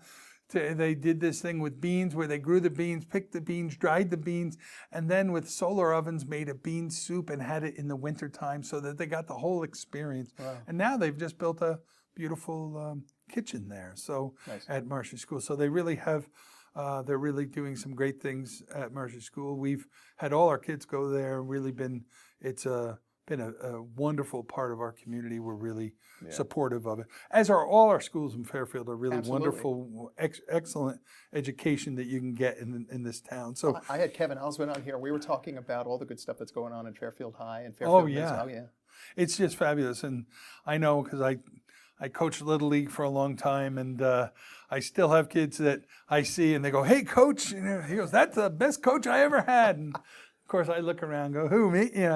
But it's great to see these kids that, remember they maybe did some life lesson. One kid reminded me that he was in practice and one of the other kids dropped the ball and he said, "What are you doing?" like that. And so I made him run a lap, around the field. And he goes, "I'll never forget that, coach." He goes, "You didn't yell at me. You just made me run a lap. And you just said, we talk each other up on this team." That was it. We didn't have to say much. That's old school. That's like, I remember stuff like this. I was about to say, when I was trying to go like, when I was going like this, pointing at you, you are the other mayor of town. Actually, we have three of them. We have we have a lot of them. Wonderful. Lee Gobble is a great, contributor to our town. Has always been an inspiration to me, of somebody who really cared about this town in extra ways and showed that. And I'll tell you, Fairfield's a special place, and I think everybody finds their way to contribute. There's a lot of people in Fairfield. Yeah. Just in our Italian festival, for example, there's over 200 volunteers to make this happen. We have somewhere between 3,500 to 5,000 people come into the town. Wow. Many aren't from Fairfield. And the experience they have of our town and how fun it is, and how that there's a sense of community and people knowing each other. There was a wonderful article written in the Italian magazine Fra Noi. It's just coming out this week. And he says that in that article, Lionel Bottari, who comes to our festival often and is a noted scholar in Italian and Italian American, he's spoken at the Smithsonian and so on. He said one of the great Italian festivals in the United States is held in a small town in southeastern Iowa. And he said it's because they know how to enjoy themselves, and it's a very close-knit, shared experience. Yeah. And he really said some beautiful things about it. And it wasn't about the festival per se alone, but more about what Fairfield's about. And I'm honored to live in this town. I really am. And I really feel that there's such a great diversity of people, and all of them have great things to contribute and be a part of. I get calls every day now, people wanting to be a part of the Italian festival. "Dick, I can help out," and it's just so nice. It's so heartwarming. And even with our new business that we started with, absolutely. And that people are like, "I've heard about this company. Come talk to me. I want to know if I can." You could tell people just want to know about your business, want to know about what you're doing. And well, that's the nature of the town. And the nature of the town is based, it's like the people. It's based on good-natured people. Yeah. And not only that, but it seems like everybody is a bit on a mission. You know, it does seem like they want to be connected, they want to be friendly, they want to know each other's names, they want to be part of each other's lives. That is the amazing thing that I discovered about Fairfield, and I have you to thank. You kept me here. You kept me here an extra year, and you were right on. That was the best. I'm glad you That was could the be best here. thing. I mean, you've been a real you talk about contributions to our town. Your contributions. I thought you were going elsewhere. Controversial. So I go down. Your contributions will live on for quite a long time, and the things that you've done, the interviews you've conducted with great people, and letting them know that you're conducting the interview from Fairfield, Iowa, from KRUU, solar powered. Solar powered part. What for a while, wonderful, wonderful part of Fairfield, KRUU's. That's really been a blessing for us to have you here, and really wish you the best. Thank you, thank you. How do I? What do you do now? Anything else? Anything we don't know about Dick DeAngelis that we need to know right now? Some secret little nugget. I guess you can't leave without me telling you one story. We got to hear a story. Maybe would this be about baseball? Yeah, I might as well tell you the Mickey Mantle story so that it gets immortalized here on at FMC. Okay, so everybody, there are people that think I played for the Yankees, and I can tell you that the Yankees take big sluggers, but not quite this big. But back in the late 1980s, Mickey Mantle was always my great hero, born in Spavanaugh, Oklahoma, by the way. Named after Mickey Mantle? Is that right? And your son? Yeah. Yep. So, anyway, Mickey was always, he hit a ball further than anybody ever hit the baseball. And he was a really dramatic player. Many people say, had he not been injured so often, and back then they didn't have good recuperative suggestions. They would just tell him to go take 6 months off and have a few beers, Right, exactly. rather than, like now they actually have them working out before the operation, and within 3 weeks they're back. Yeah. So he had a number of real serious injuries to his legs.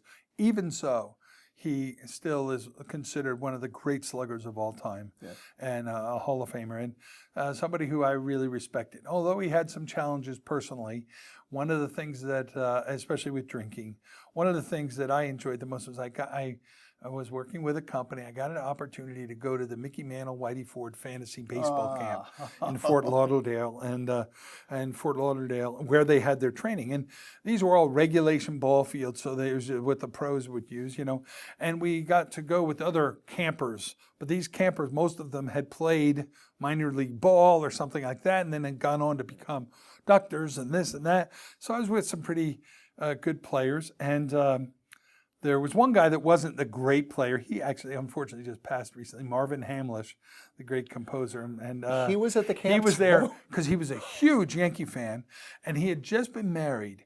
And his wife, very beautiful woman, gave him as his gift this camp. Now his parents, because he was a child prodigy, never let him play baseball. Right. The digits. He goes in and he said, probably good for a doofy Jewish guy anyway, but he goes, I always wanted to play, And so there he was playing. It was a blast meeting him. We got to see his concert actually in Florida with the Florida Pops. But I got lucky. The first day there, you get to bat off these great.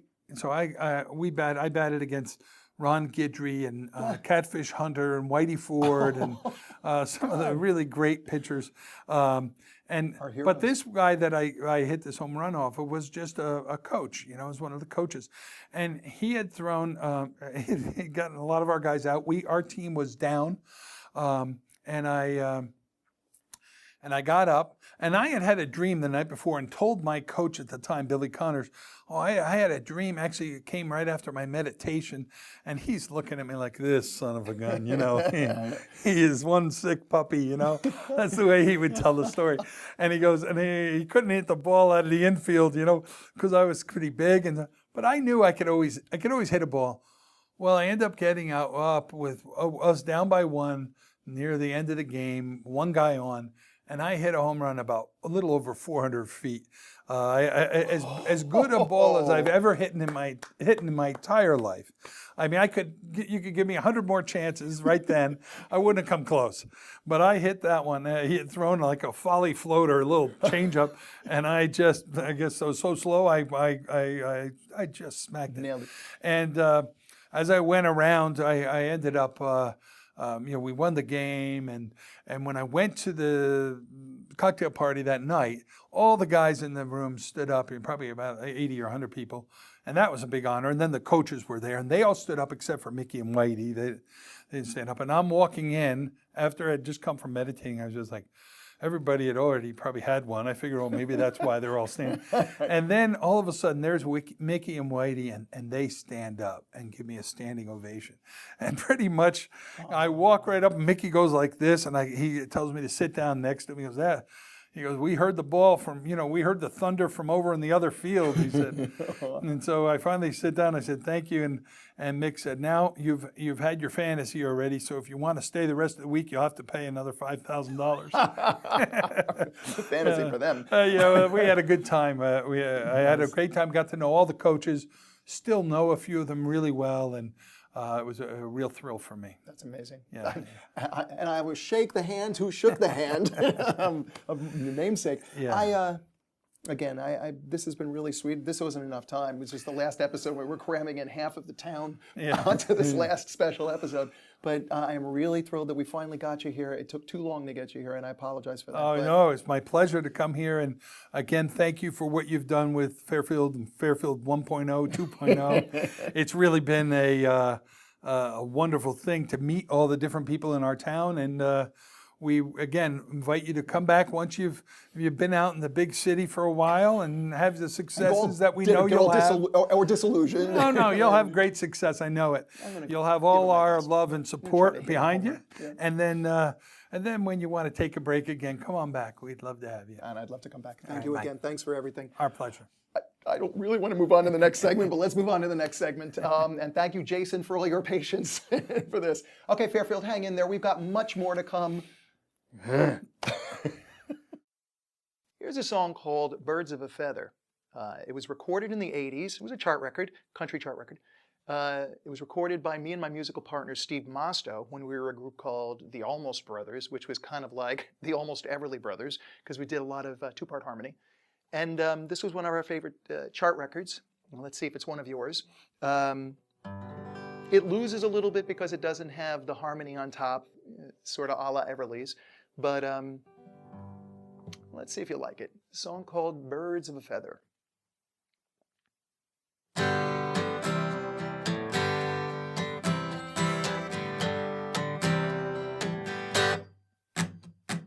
You like Cabernet, Tennessee Williams, overdressing for the midnight show. I like Elvis and a cool Coca-Cola in my Chevy driving to your home. No two people were as different from each other, like us birds of a feather. No two lovers were better together, guess we're birds of a feather, flocking together. You like men to wear a little alligator and designer names on what they wear. I get greasy from working at the station, still you'll run your fingers through my hair. No two people were as different from each other, like us birds of a feather. No two lovers were better together, guess we're birds of a feather, flocking together. You're a classy woman, I'm a low-rent guy, somewhere in the middle, seeing eye to eye. Could it be our loving or the open sky that keeps us birds of a feather, flocking together? Oh, I don't know about vacations in Bermuda, but I'll take you down to Mexico. Whoa, and come that day, you bring me home to meet your mama. If you want, I'll wear a tuxedo. No two people were as different from each other, like us birds of a feather. No two lovers were better together, guess we're little birds of a feather, flocking together. Little birds of a feather, flocking together. Birds of a feather, flocking together, yeah. Birds of a feather, yeah. Tweet, tweet, flocking together. This was the first single for the Almost Brothers, our first charting record too, a song called Don't Tell Me Love Is Kind. The Almost Brothers was me and Steve Mosto, my musical partner from the 80s. And this song was a big hit across the country in all sorts of enclaves, Massachusetts, New York, California. It was the 80s, and you didn't have to wear a big hat in those days in order to have a country hit. But this was the first one we had. So let's sing it for you now. It's called Don't Tell Me Love Is Kind.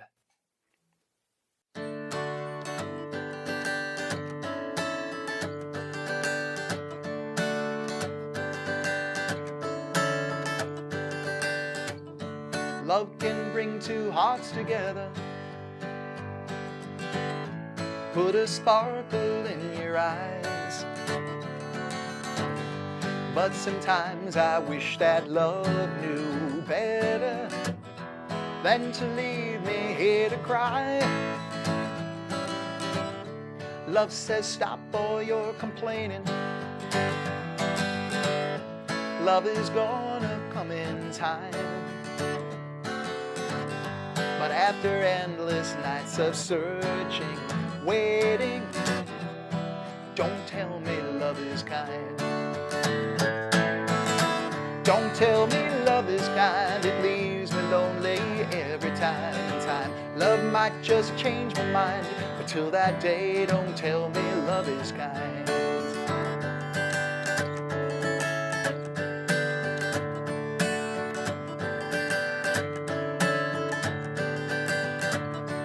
Love can sometimes be married women or pretty girls out in the mall. Love's the blue-eyed dream I tried to talk to, who wasn't interested at all. So love turns into a playboy, a dirty joke with friends of mine. You can tell me love will someday save me, just don't tell me love is kind. Don't tell me love is kind, it leaves me lonely every time and time. Love might just change my mind, but till that day, don't tell me love is kind.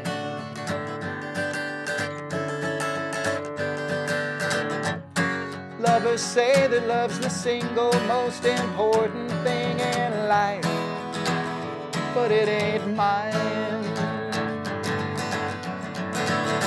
That's right.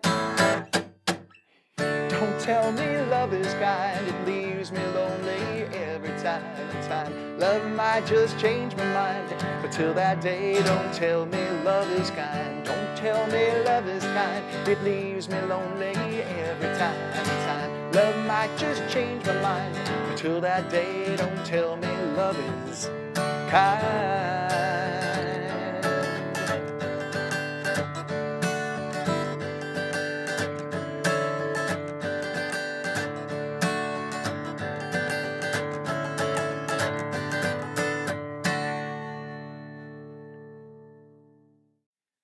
Here's a song called I Don't Love Her Anymore. It's a little ironic because the woman I wrote this about, well, I kind of did still love her, but, you know, sometimes you go through whatever your situations are and you write a song like this. Anyway, this was the highest charting country single by me and my musical partner, Steve Mosto, as a group called the Almost Brothers. And it was written Everly style. But I think it had a strong enough melody to sort of carry its own, and you decide. This is a song called I Don't Love Her Anymore, but I really did.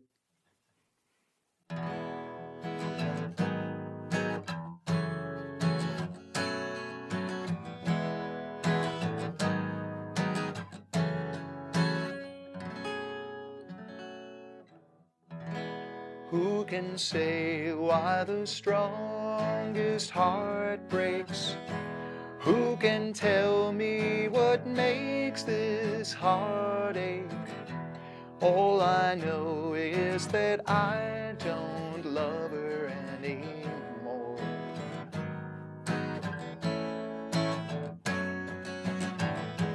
Who's to blame when the passion's over? No more fire and we're getting colder. All I know is that I don't love her anymore.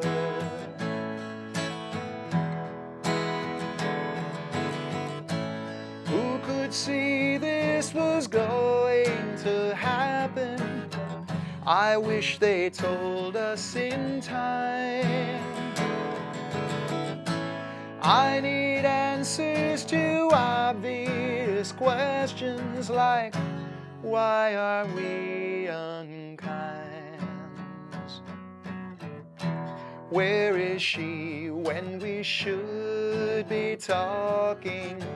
When she wants me, why do I start walking? Someone tell me why I don't love her anymore.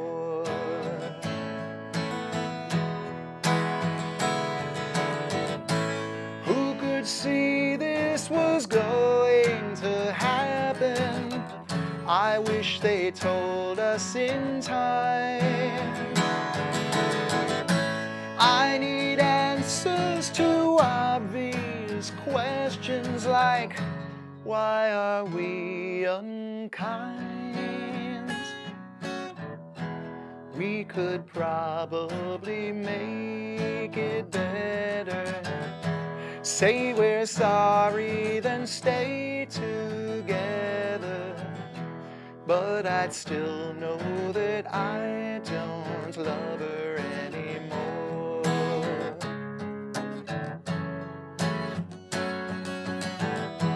But I still know that I don't love her anymore.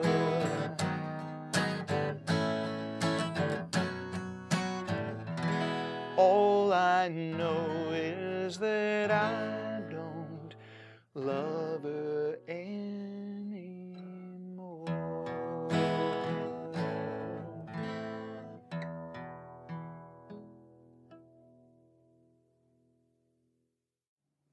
Well, here we are. The seats are empty, but this time appropriately, because this is the last time you'll be seeing at least this host doing a show that's called Fairfield something or another. This one was Fairfield 2.0, but Fairfield 3.0 is going to have you interviewing you. That was the whole goal of this show to begin with. It was introducing Fairfield to Fairfield and beyond, and now it's your turn. Now you get on this set, or another set, whatever, however 3.0 is going to look, Fairfield 3.0. But you get on here and you take care of your own, okay? You interview your own people here and let everybody know how amazing Fairfield is and how its people are just some of the best and some of the most unique people you're ever going to find anywhere. I've had a really good run. I had a lot of fun on this show. I want to thank you all. I really want to thank you all. And the people behind the scenes over here, Jason Strong, who has been amazingly strong and loyal. And I could go into stories on how this guy has pulled stuff out of his hat to make the show work on basically a pretty small budget, guys. But we've pulled it off. And I wanted to thank Dick DeAngelis one more time for everything he did. You know, as I put it, somewhat jokingly, but maybe not really too jokingly, is I feel like the show kind of saved my life in some ways. I wasn't in a great spot when I first started this show, but because of the show and because of the people of Fairfield and my getting closer to you and my discovering who you really are, and us kind of allowing each other into each other's hearts, I grew very, very much over the last year. We've had 2 seasons, by the way, in 1 year. 2 sets of 30 episodes. And, you know, believe it or not, honestly, I really did want to help out whoever I could in Fairfield whether it be with their business, with their music, or to just show Fairfield what incredible people these are. Fairfield and beyond, of course. I don't really have much else to say. I think I kind of said it all. I have had a great time. I've had a really amazing opportunity with this show. And I want to thank you for watching. I want to thank you for participating, being in those seats and performing, etc. And I want you to take care of yourselves. This is a very unique town. Take care of the town. Take care of yourselves. If somebody needs something, come through for them. And that might be it. Happy trails to you, or whatever you're supposed to do. Mary Tyler Moore Show had another kind of ending. We'll just end it here, though. Again, thank you, Fairfield and FMC, Fairfield Media Center, and FPAC, for giving me this opportunity. And you're beautiful. Love you. Take care of yourselves. Bye-bye, Fairfield.